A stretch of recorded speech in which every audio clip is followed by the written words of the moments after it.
This is Tim and Duncan. We are the hosts of the Buns Thighs Podcast. This is a fitness podcast, but we also talk about other stuff. It's about an hour long, and today we have planned the topics of gym etiquette, nutrition, and maybe something controversial at the end, possibly. But before we get started, I also want to throw in pain and what you should do when certain types of pain happens during a workout. And I want to kick it off with Duncan, kind of describing what happened with him. Today? Well, not just today, over the entirety of, let's put it this way, your shoulder. Like, how did it start developing? Like, you don't even know, like all that stuff. Oh, okay. Sorry, I'm like seeing my own image, and I'm like, dang, I got chest hair. I should wear the open shirt more often. No. Okay. Well, fine. I'll just do it at the clubs and stuff. Sorry, being a little goofy. But the main thing, good topic, because this one really tripped me up. So to kind of explain to the viewers, what had happened was I was starting to have some mild pain in my shoulders, and I guess you can help me with some of the more medical anatomical terminology, but it's like that bone right in the middle of the shoulder. What's that again? That is your chromion. Chromion. I'm learning things. So the thing was, I felt pain. Actually, it started just on the right side, and it was just radiating from that single point. And the thing that was tripping me up the most was I couldn't pinpoint a singular, like, inciting event for it. I kept thinking, like, I don't know how to put it. Like, if there's pain, I expected there to be a single injury where I noticed, oh, it popped. But instead, it just kind of gradually started to hurt. And then lefty started doing the exact same thing. And after a couple of days, it got to the point where just everything hurt. Well, not everything, but like everything from this point. So let's say it was the chromion. Did I get it right? Chromion. A chromion, yeah. Started there. I don't even know if I'm saying that right. Let me look it up while you're doing this. Darn right. So it started there, started kind of radiating outwards and then inwards and then all the way up until the neck. And it got to the point where it just always hurt. But then two, random things that I was doing seemed to really irritate it. Like things like I was just having a conversation with someone and I did that exact same thing that I literally just did, where I shrugged my shoulders or did a gesture and I went, oh, hell. Oh, not that. Or I saw something, someone said something that made me like recoil a little bit, and even just that little motion made it hurt. So I thought, like, I know you don't watch movies, but do you ever watch like old TV shows like I Love Lucy? I'm watching House right now. That's not, okay. I mean, technically that's old, but it's not the old that you're talking about old. So recommendation to you, recommendation to the viewership, go watch I Love Lucy. That thing is hilarious. But there's an episode where she gets sunburned like crazy, and she's also on a runway show wearing a tweed suit. So she literally is like walking as stiff and rigid as possible because it hurts to move at all. That's kind of what I felt like last week. I watch movies, by the way. I just watch really nerdy movies. Like if it has wizards and swords in it, I'm a dude. Like that, I can tell you all about Game of Thrones, Lord of the Rings, Harry Potter, all of that. But classics, not my thing. I'm more of I read the book instead of the movie kind of person, and then I get pissed off with the movie because it's not exactly the same as the book. I know there's editors and directors' artistic value, but that's a whole nother conversation, and it really jives me whenever something like that happens. Like, for example, them just completely passing up the entire Quidditch Cup in the fourth movie of Harry Potter. The fourth movie was the worst, and it was goofy and tonally. That's the last movie I saw, by the way. The Half-Blood Prince skipped a lot of the good like details from the book, but they actually nailed down a lot of good stuff. I think that's right when they started realizing, oh crap, we're getting so far away from the books. How are we going to tie up all the loose ends? So they started to try to move it in that direction. Well, so the thing is, not to get super off topic, but they set the bar with the first movie being like word for word of the book. Mm-hmm. The first movie and the first book, identical twins. Like it was exactly the same, and I was just like, this is why I came to the movies, because I wanted to see what was in the book in like real life, so to speak.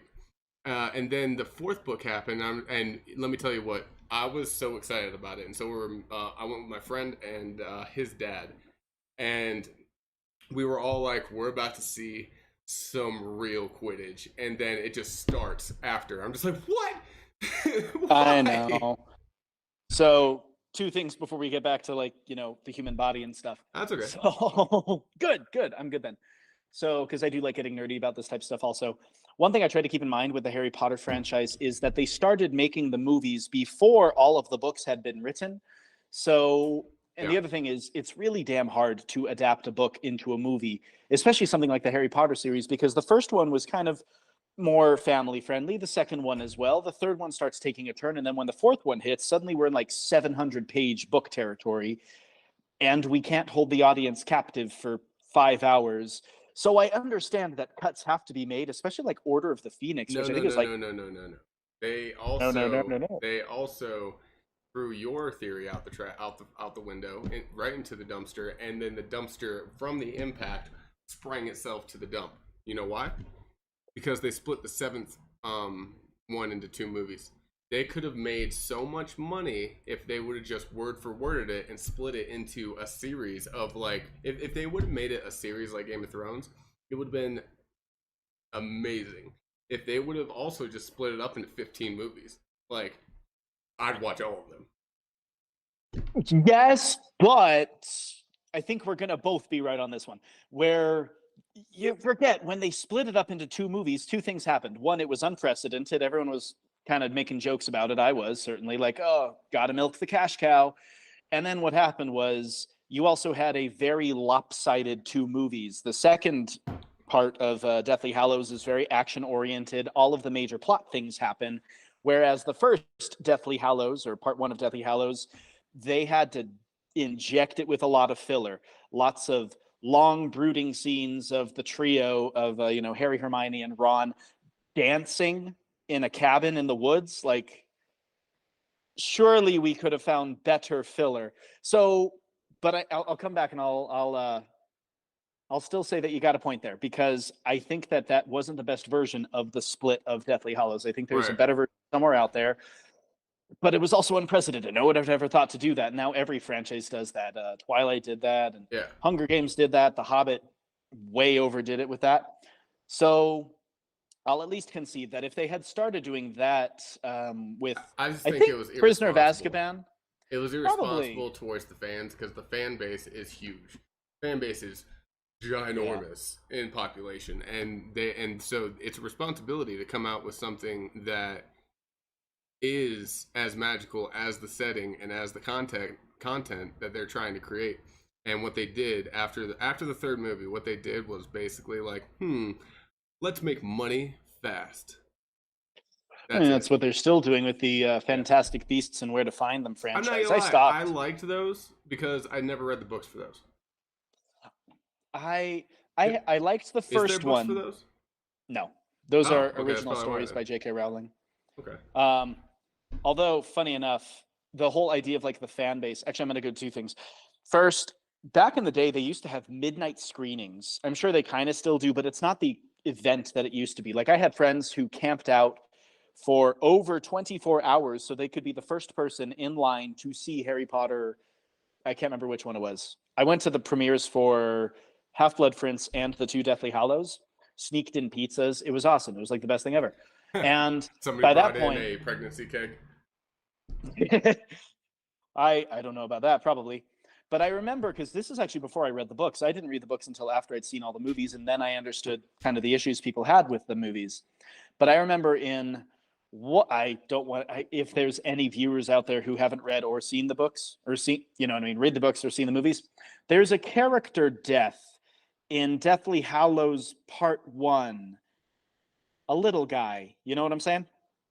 I don't know. It's been a while. Okay, fine. Spoilers. People have been warned. Dobby. Oh yeah, Dobby dies. So the thing is, I remember people, it was the most ridiculous thing. People in the theater were sobbing, like embarrassing ugly cry. Like ugly Oh cry. God. Yeah. And I remember thinking, what's wrong with y'all? I mean, Oh, Dobby, I haven't seen Dobby in like 4 movies, and let me he's tell kind of you. annoying. Let me tell But you in the what. book, he's different. Side note on like House, like I'm watching House right now because I haven't seen it since I was 13, and I never watched all of it, and I want to. I saw a majority of it, but I never watched all of it. And let me tell you what, back then, like when they were filming, there was some ugly, ugly criers on TV. Like all they do is like, it looks like there's paper clips pulling their face sideways. And they're just like, Well, I don't know. Good for them, because I get tired of seeing the sexy cry. You know, like no one actually cries like this, but they usually do the thing where the eyebrows kind of furl. Is that the word? And the lip quivers, furrow, and one little tear comes down. Burrow? furrow, What is it? furrow. Furrow? Yeah. Furrow So the is nice. eyebrows, Yeah. the eyebrows crinkle. The eyebrows crinkle, and they kind of, and one little tear comes out. I'm like, no one cries like that. Yeah. Like That's I'm holding back tears because my dog died, but I'm in public. That's that cry. no, that's I'm an attractive actor and I don't want to look ugly on camera. Yeah, that too. Anyways, back on topic. So Thank you for following whoever just followed. We just got a follower. There he is. Jedi 209. Appreciate Hey it. Jedi 209. Hey, speaking of which, we were just talking about nerdy things. Yeah. Not quite the right franchise though. Speaking Although of which, John Williams did the music for both. I do want to go back on topic. Shoulders. Sorry, that was a large rabbit hole. But we're back. Duncan, tell me what happened with your shoulders, and tell the audience at the end where they're at now and why. Okay, so recap from before. My shoulders started to hurt at the acromion. Did I get that right again? Acromion. Acromion. Got it. Which is that little bone that kind of like sticks up a little bit. It's like so on it the started back and it goes across, just like cuvula. right there. I know I'm saying that wrong. You're fine. So it started to radiate from there, and it was just on the right side, and just certain things that I would do would irritate it. We did a little bit of isolation type exercises where maybe you can explain a little bit of that because I thought that was fascinating. Like clavicle. Yeah, so the clavicle's in the front, the acromion's in the back. Clavicle, acromion. And they meet right here at the acromion clavicle joint. I know I'm saying that wrong, but I'm not going to look it up. Okay. Anyways, go ahead. So you had me do some isolation exercises so we could try to target like different muscles, but like just that one muscle and the interior bicep. Did I get that right? Internal bicep, just internal bicep on the inside. Yeah. Bicep on the inside. We did an exercise and it was like, holy hell, that was like horrible. Don't ever make me do that again. And so your response was, it seems like a strain. So we just need to take a couple weeks off. We're going to let it run its course because it seems like the human body is pretty well equipped to repair itself if you don't make it worse. But then I said my best guess is a strain. I want to say that. Yes, it's true because you had to do the little disclaimer like I'm not a doctor professional. But yeah, just a side note, I did pinpoint we did pinpoint where the exact muscle was because we did what I call a pan flip with yeah. So we started over here, you brought it in, that didn't hurt you. Then you brought it up and over, and that did. And so with the bicep and the anterior deltoid working together, and that's where you felt it radiate through specifically. Before you were feeling it just all around in your shoulder, but then once you pinpointed exactly where it was, then it became very clear to you where the pain was, and then the radiation stopped. Is that correct? Yes. Okay, continue. So then the left side started acting up also and kind of doing the same thing. It started radiating from the acromion, and it was just constant pain until, honestly, it was bad. By the end, it just hurt. And again, your best guess was, sounds like a strain. Let's give it some time, and we'll focus on some other stuff at the gym. So I admit I was I was very discouraged for a little bit because, again, I couldn't pinpoint the single event when it happened. Like there wasn't because that happens sometimes. You're lifting and you go, ow, that pinched, and then it hurts from then on.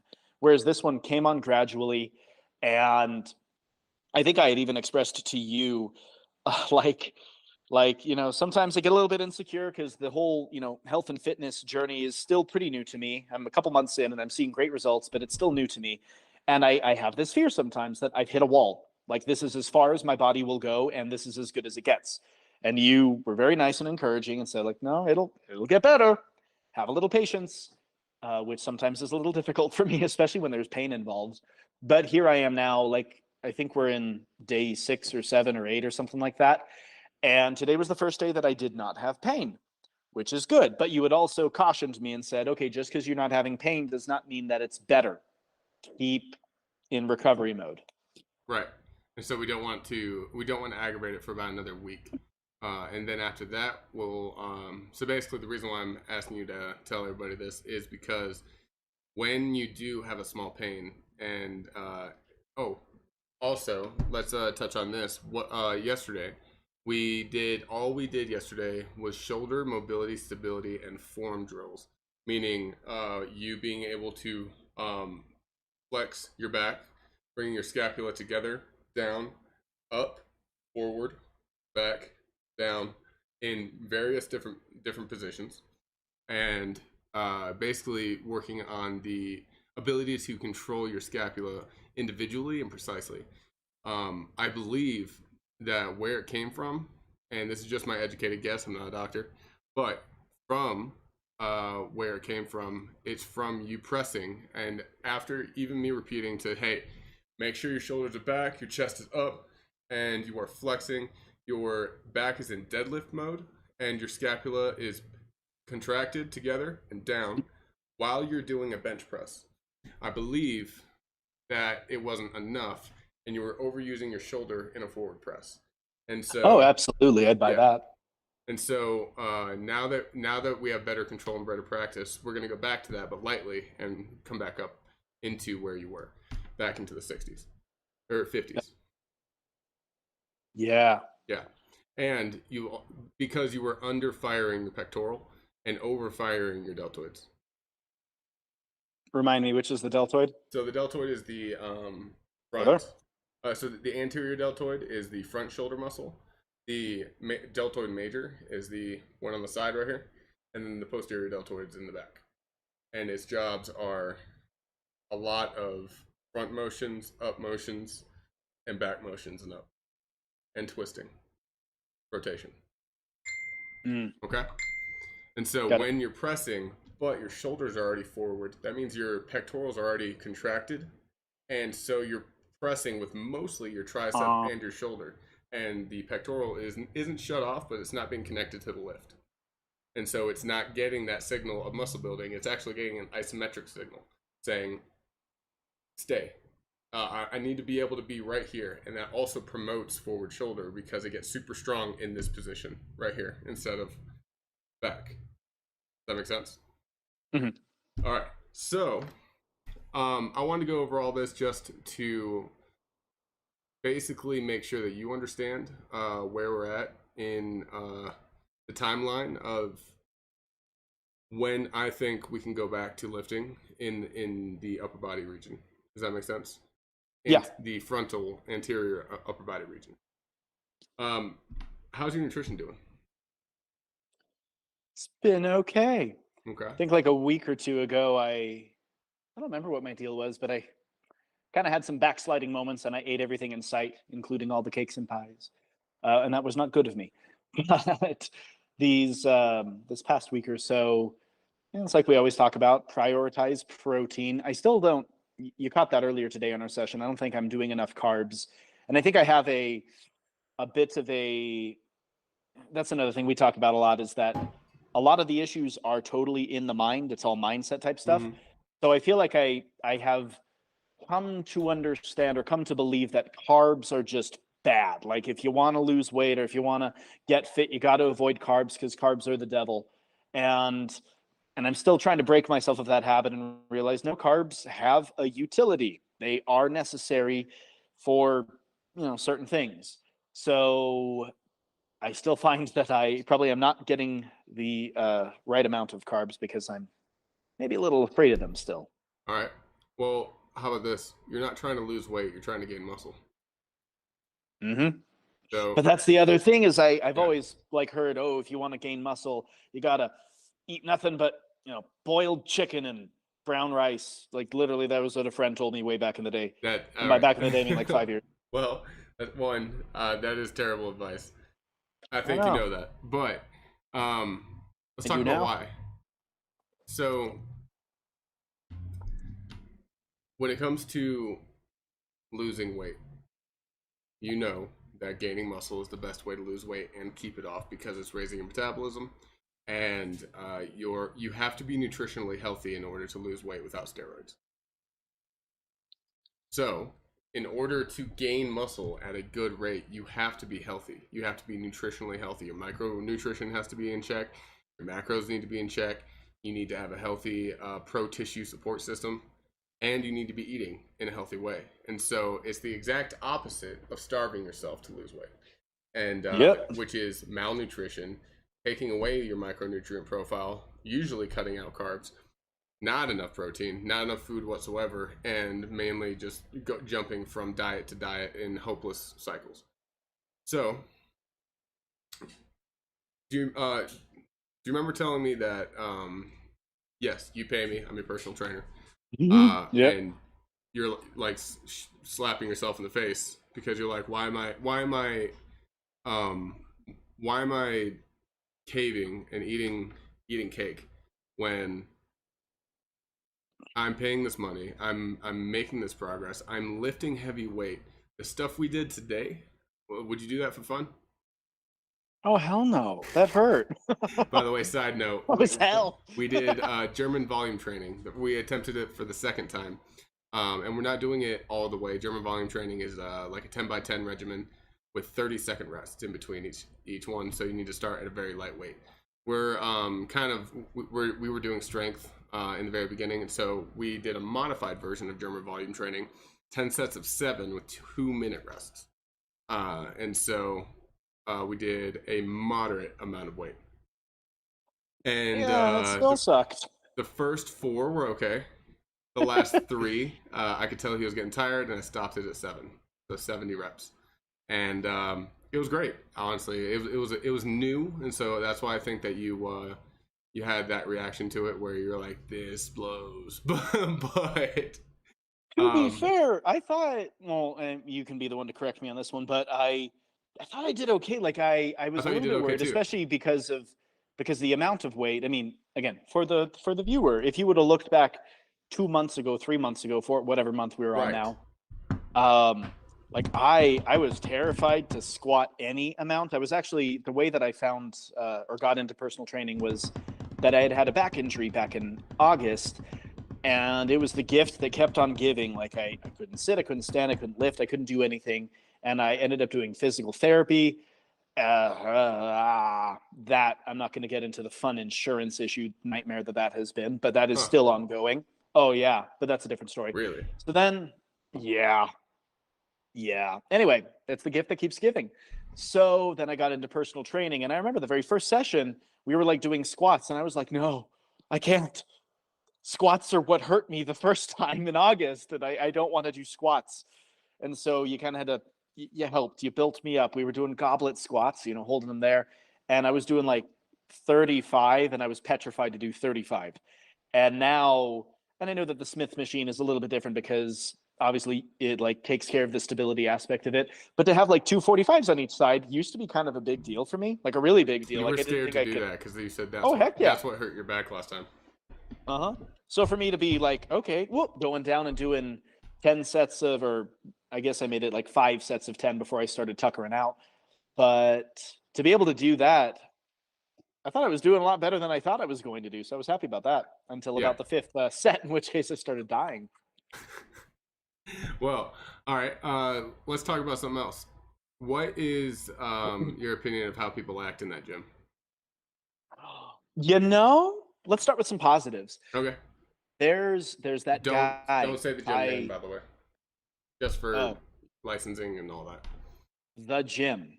The It's gym. the only gym. It's that one, that gym. So anyway, there's this guy, and he always has really brightly colored shoes, and that's how I recognize him because somehow I can never seem to recognize his face, but I always recognize the shoes.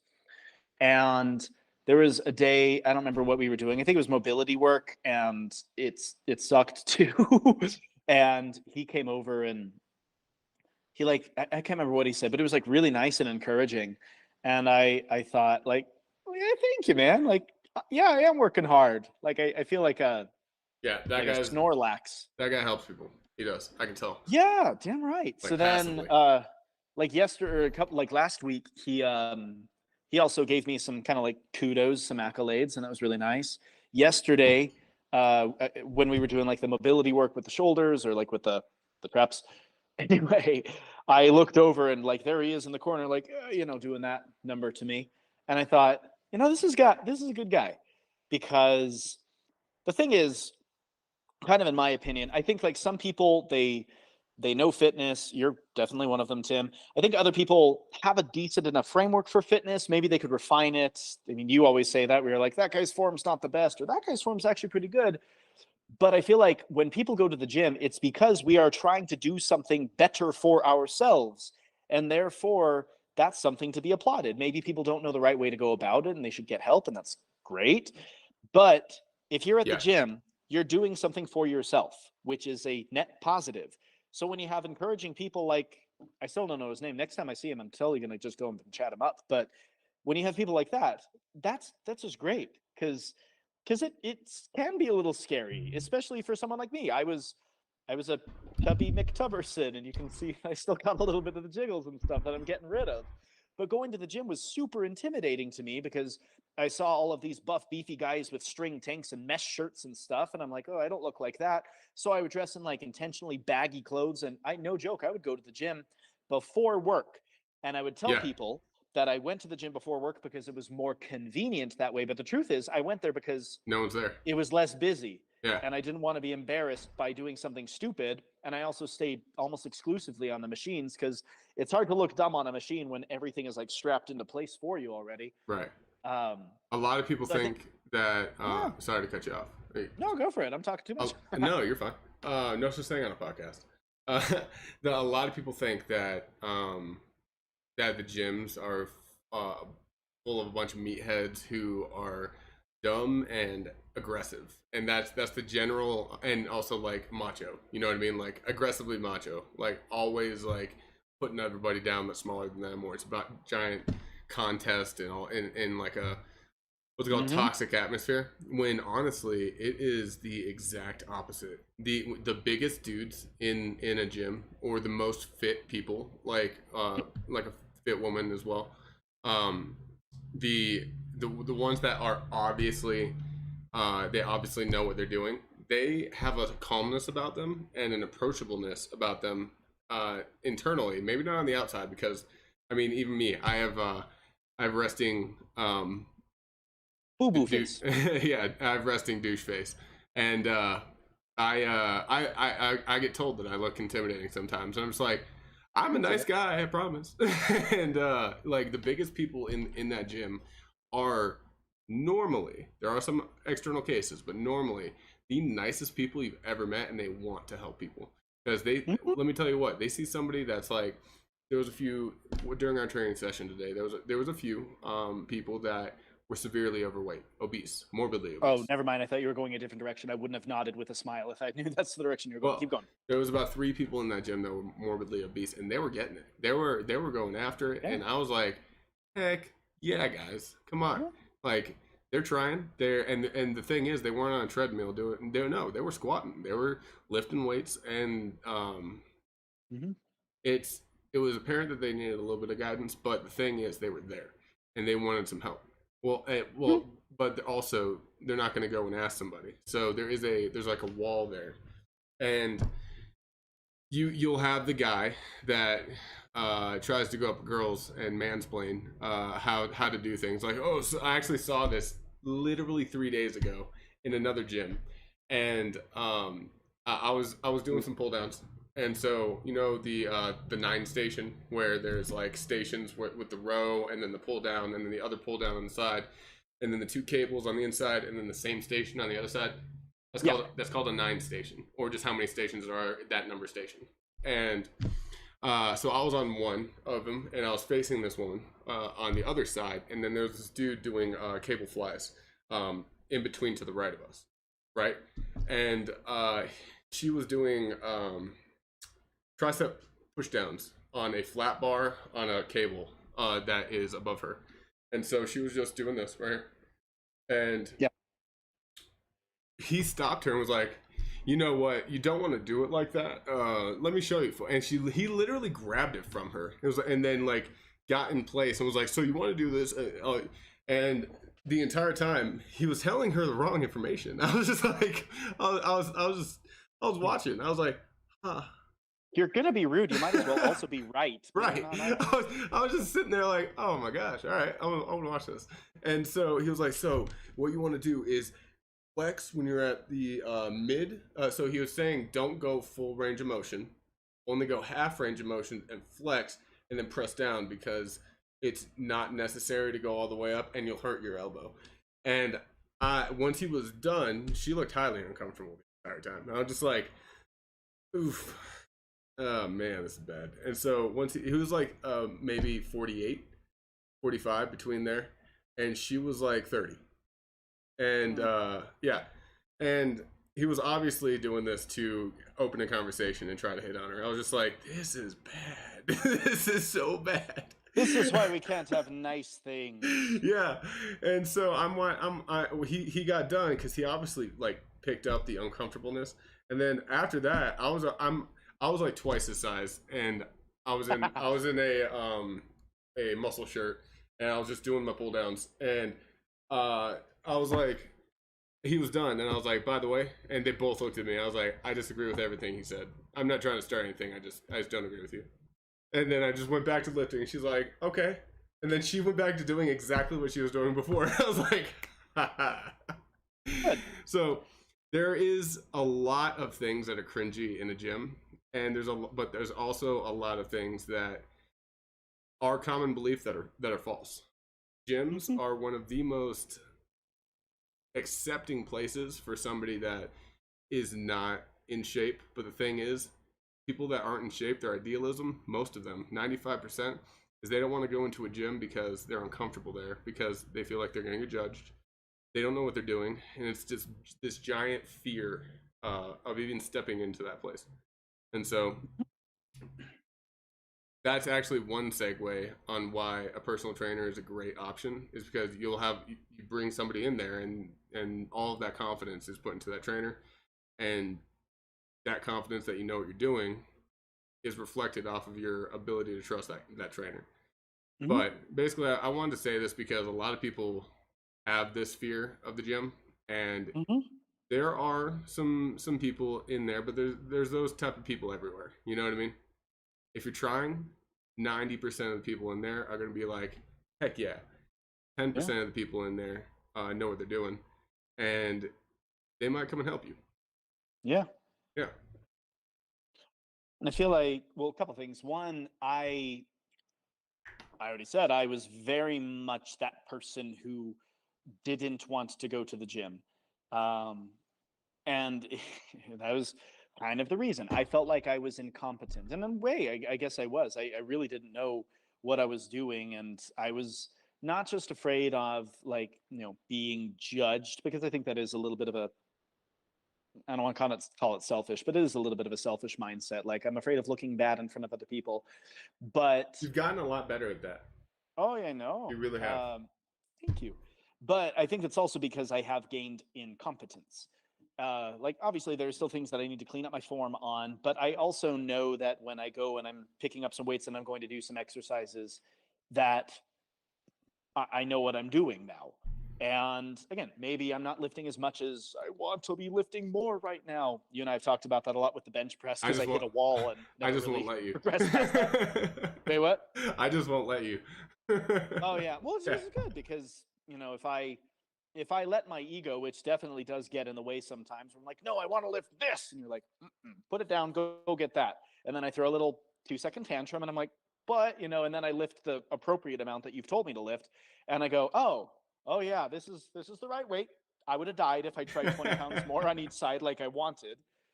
But the more that I have gained in competence, the more I'm like, oh, I can't even remember the last time that I got on a machine. Actually, that's kind of a lie. We did the leg press, but that doesn't count because that's like a different thing. That was part one. I can't remember what part two was. Oh, I was gonna say just that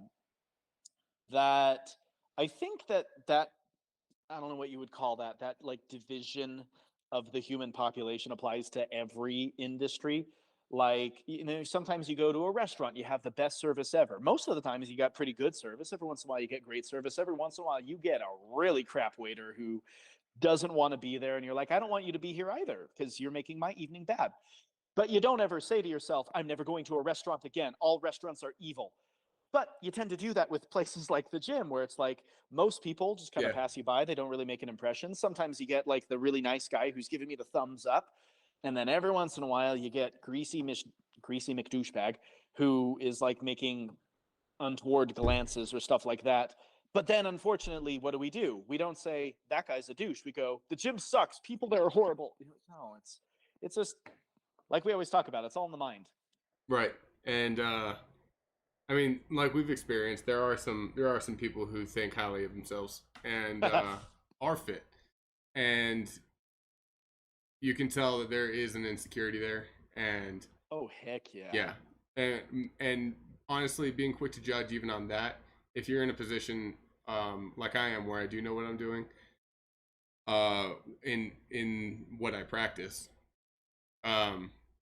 it's easy to judge immediately, but then you realize, hey, you know what? That person probably that person used to be at a certain point, and now he's here, and he's proud about it. He just is still mindset in the point that he was, and so, and you never know. You may be misinterpreting it as well. So there's a lot of things. I think that's a really good point to make. Is that we're going to go into psychology. When I was born, no. When I went to high school, I went to a school that had a very prominent basketball program. And like basketball was the only thing for that school. Academics, who cares about that? The basketball gym needs a new floor. So we're going to still use the same textbook since the 1980s. But why would I ever need math? The teacher right? says, well, you're never going to just carry a calculator around wherever you go. Oh my gosh, that one's a fun one. But anyway, what I'm getting a little off topic with the basketball gym floor, but I guess what I'm trying to say is I went to a school that highly, highly valued above all other things, above all other programs, above its academics even, valued its athletics. And I understand we won state every year in whatever division we were in, and so that was what got the money coming into the school. So that's where the focus went. But that also meant that people like me who were heavier set and nerdy, and I was into art and music, and not even like rock music. I was into classical music, so I was extra frilly. People like me, I'll put it this way: the very extra meathead, jockish, bullyish type were extremely empowered, and I had a really tough time in high school walking through those halls as a pudgy, frilly art person. And so I recognize that even now I sometimes have this really judgmental mindset when I see people wearing the string tanks. I've already alluded to that, where I automatically am like, asshole. But that's a good reminder for me also to realize that I don't know where this person is in their journey. Maybe they were a little heavier set. Maybe them right now looking in the mirror isn't necessarily a form of arrogance. Maybe it is a form of appropriate pride because they're looking and going, damn, I did it. Right. I can tell you from experience. I used to be 281 pounds, and life was not fun. But we were both there where we were severely overweight. You're receding a lot, and I've been in my place I think for about 3 years now, where I would say that not to be frank on podcast, but I would say that you're about halfway there from when you started to being where you want to be. You Half? That's awesome. half. I thought I was like No. an eighth. And I Like would, it'll be 2 more years before I get there. Oh, I'm well, happy. do you remember what I said, that there is no backtracking? There's no sliding back, because progress is only determined by knowledge, and your understanding of things, I would say, is halfway there. Okay. Because you reach the point where the fat scale is going down, the muscle scale is going up. That's half the battle, just getting there. And so you've been there for a minute now. And so now the next point is for you to get to the point where you really dial it in. And so right now you're at a loose point of that. Fat scale's going down, muscle scale's going up. But it's slow, and then every now and then fat scale goes back up a little bit, but it's still going down. It's like a really moody stock chart for this economy. But Good analogy. yeah, but for you to really get refined, you'd have to really dial it in, and it takes a little bit more experimentation, because nutrition and diet is individual, and I kind of want to talk about that for a second. So right now what we're doing is right on point. We are I know that you have a race against the clock right now with your goal of summer body by July for your vacation. And but what we're doing right now is perfect. That honestly did not change anything. What did change is that you let me control 4 days of the week of your exercise program, and that makes sure that you exercise 4 days a week. And then on top of that, I'm making sure that we don't backtrack in any way. We don't slack off. We don't forget to work out for a week. Like if we were to only meet once a week and then I gave you 3 more days of homework, I don't have to worry about you not doing that. Does that make sense? Yeah. As long as we're working on something, we're in the positive direction. And by something, I mean your understanding of mobility, your understanding of your own body compared to lifting heavy, what's the repercussions, how much is too much, all that. It's all about knowledge, not knowledge about general lifting. It's knowledge about how you react to these different things. And the better understanding you have of that, the faster and more accurate you can manipulate your own body. So that's why I say you're halfway there. Let me put it this way. If I were to jump into your body, I could slim down in 1 month. Cool. It takes the knowledge base. And that's why I say that you're halfway there. Because once it clicks, once, this is why we're jumping from topic to topic in our training and going from this mode to this camp to this style of working out, is basically I'm well-rounding you like the school system is supposed to do to children. Wait, I work for the school system. How do you... But Just fun. also we're learning how different styles and different systems and different signals affect your body. And we've already found 2 that majorly affect your body. We just started German volume training, and so we're going to see how this one does. Okay? And so all of these things are going to help you get to, basically when I said that nothing changed whenever you told me that you want a certain weight or a certain thing by July, nothing actually changed except for the accountability factor. Because you can't rush it, but if you aren't accountable and you don't show up, consistency is a killer. Inconsistency is a killer when it comes to progress. That's one thing. I have yet to miss a session. I mean, sometimes we've had to reschedule and stuff. Well, I will say this, though. The last 2 weeks before your vacation, we're going to take a cardio sidebar. Almost zero lifting. Not quite almost. Or not quite all zero, or no zero lifting. But almost zero lifting. We are going to have 1 day a week of heavy full body lifting. And then the rest is going to be cardio with a lower calorie deficit for the very last 2 weeks. High water, a gallon a day. And then the 2 days before your your vacation, we're going to do something with salt and water and carbs. Okay.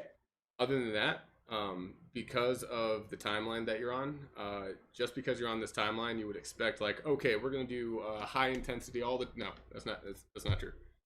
It's just the seriousness and the accountability. That's what needs to be dialed in. Otherwise, we just keep doing as we're doing. As long as you're lifting and being careful with it and being non-injury, and so that shoulder thing did set us back, but it was also a learning point as well. And it also got you more serious about shoulder mobility and shoulder control. Yes. So it was actually a step up, if you want to look at it that way. So, and I do. That's my take on how where we're at right now. I would like to hear from you. I agree with everything you said. No, one of the things that I think is really helpful in kind of any walk of life, but especially it's been very useful for fitness, is having that more constructive mindset that says that there is no such thing as a setback. There is no such thing as backsliding. There's only learning.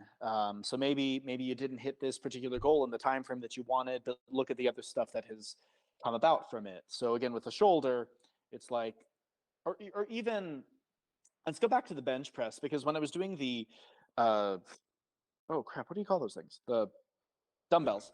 So when I was doing I know, I couldn't think of dumbbell. So when I was doing the dumbbell press, and I hit that wall where I like could not seem to get above 45 on each side. And I remember like, why can't I? Like I was progressing so well, so fast. And now I've been at this weight for like 2 months now. What happened? Is it something I did? Is it something I should be doing? Is it, and again, I kind of beat myself up for that and said to myself, like, maybe I've hit a wall, like not just a wall that I need to break through, but maybe this is it for me. Maybe this is as strong as I'm going to get shoulder wise or pec wise, whatever. And you had said, no, actually it's, I mean, yeah, you've hit the wall here, but the issue isn't the shoulders or the, whatever the muscle group is. The issue is the stabilizers. So we got to work on that. And the more that we continue to do this, that's going to have a ripple effect for this. And before you know it, you're kind of waiting for this other aspect of your body to catch up, and then your progress is going to catapult again. And that has been really, really advantageous for me to have that mindset of slow and steady wins the race. Because I think every single time that I had ever tried to get fit or healthy in the past, it had always been starve myself. So go from eating whatever to nope, 1,200 calories for the rest of my life. And then I die off after 2 weeks and start eating pizzas again. That plus I'm going to work out 2 hours a day. I think it's like we'll call it the New Year's resolution mindset. It's January 1st, no more cookies and 2 hours at the gym. And then I tire out. Whereas this time, and the more I go through it, you're right. It's maybe not quite as high intensity all the time as I would have thought, but it's more like, well, no, we're going to work on this now, and that's going to impact this, and then we're going to come over here, and it's just more cyclical in that way.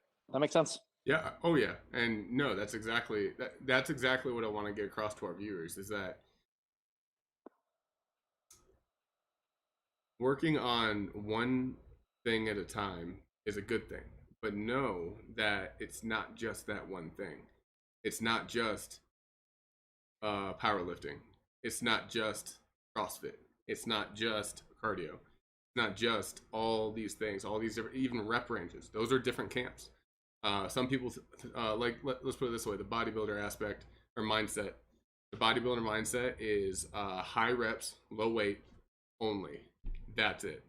But I've actually met, and we know of a mutual bodybuilder who is hugely professional.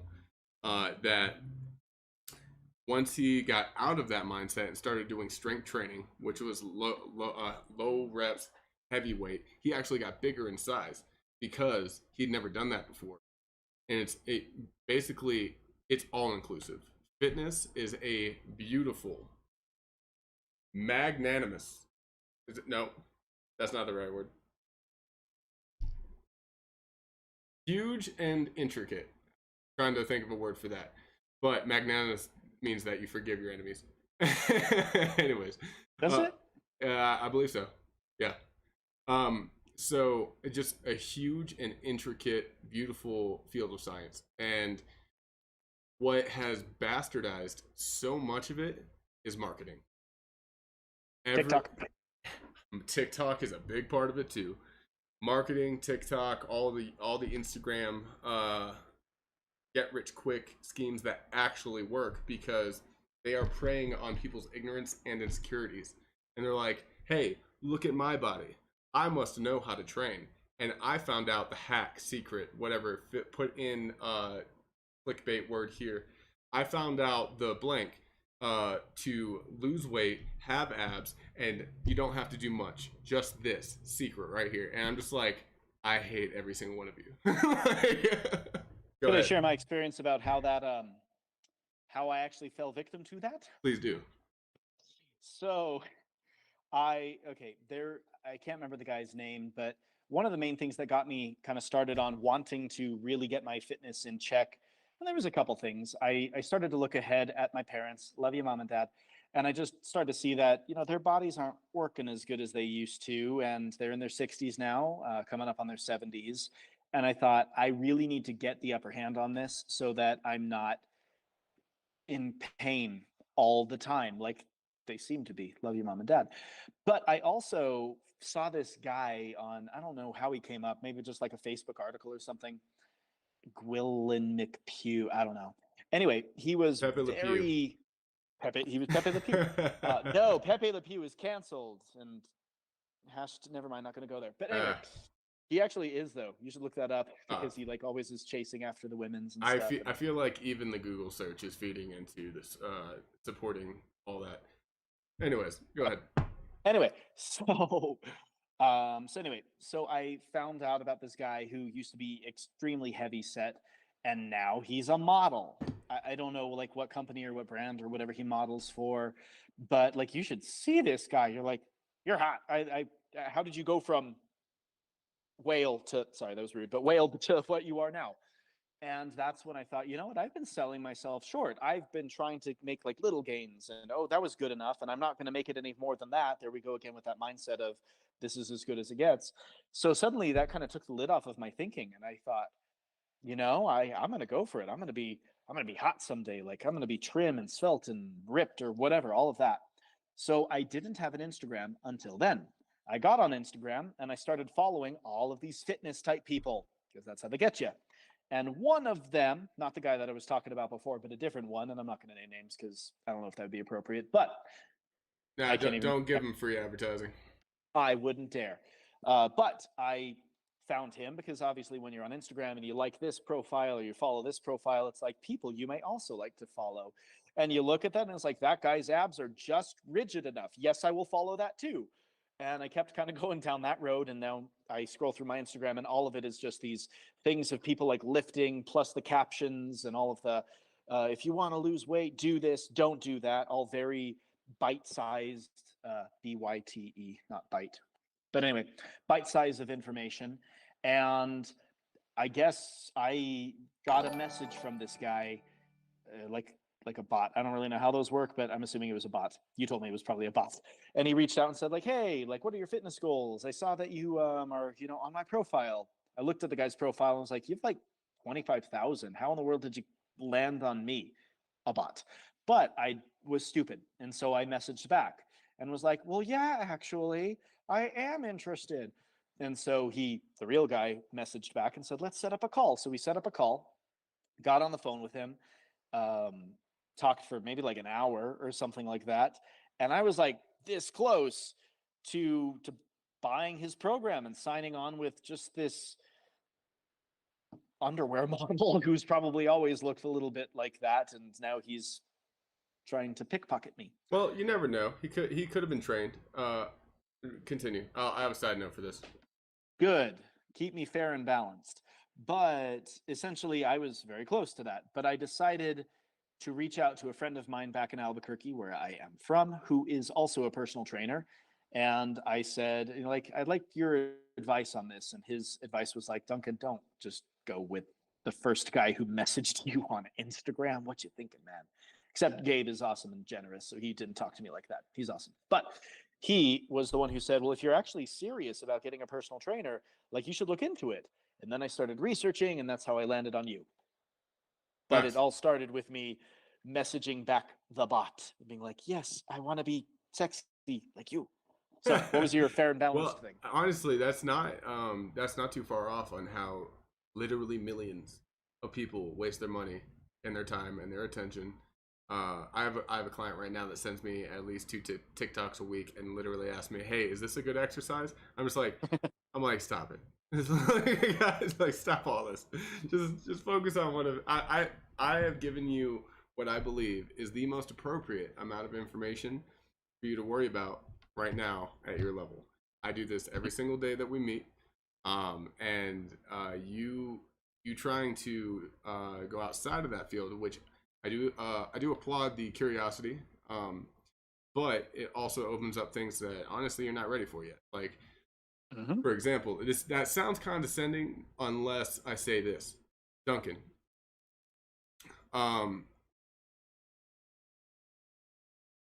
You know how to fluctuate your water retention through electrolytes and carbohydrate overloading and then receding? No. Okay. I don't think so. That's a bodybuilder tactic 101 that at the 2 weeks before their show, they start overloading on water and messing with their sodium, and some also focus on other electrolytes as well. And then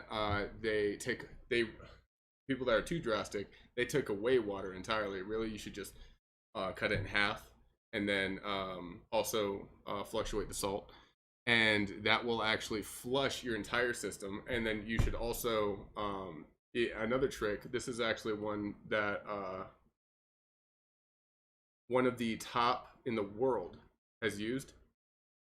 Right before the show, he gets wasted on half a bottle of Jack and deep dish pizza, a whole deep dish pizza, because it sucks the water into the muscles. So you want to dehydrate yourself, or not, you want to overhydrate yourself, dehydrate yourself, and then overhydrate yourself again, so that it fills, or underhydrate yourself. It fills the muscle bellies with glycogen, and so your muscles look fuller, while it lowers your water retention, and so your skin looks less flabby. That's the kind of intricacies that come into this this kind of stuff, and knowing that doesn't. Knowing like what a Russian twist is and why it's useless. It is why it's useless is not something important. If right now the biggest thing that me and this other client are worried about is his hips. You know what I'm saying? Yeah.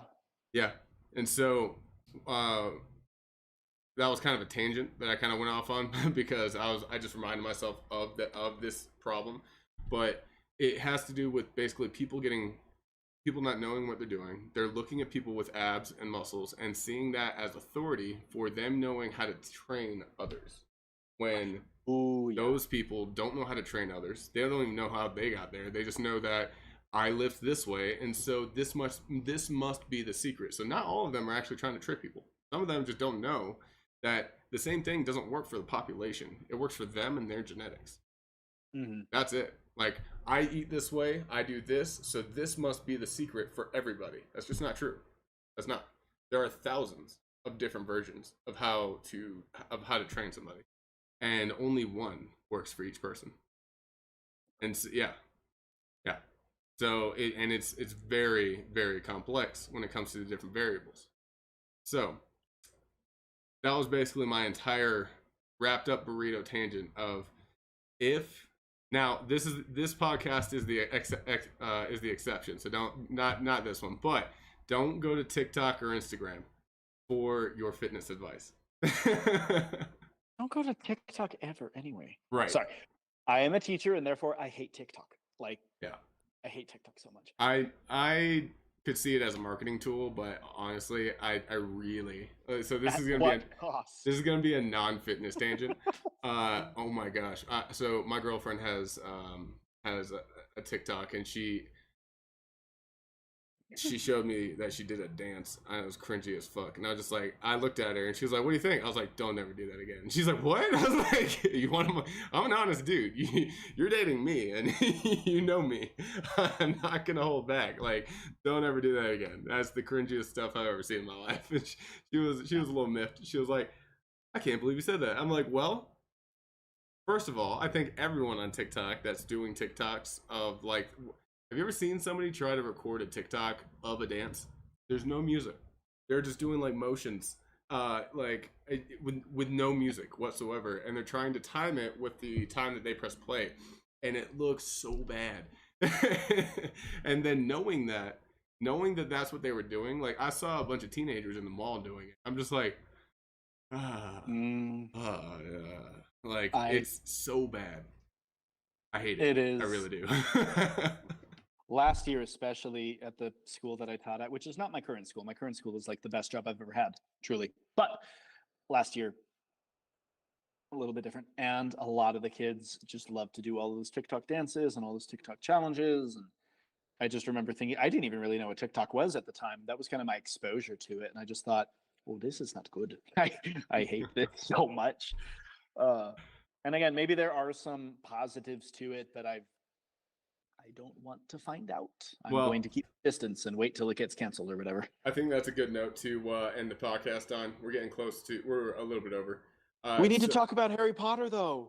The moral of the story is, don't watch TikTok, watch this podcast, and be nice to people. Read the Harry Potter books. Oh, yeah, and be nice to people in the gym. Yeah, and practice as many different types of fitness as you can find, because all of them are good. All right, so my name is Tim. And I'm Duncan. And podcast out. Catch us next week.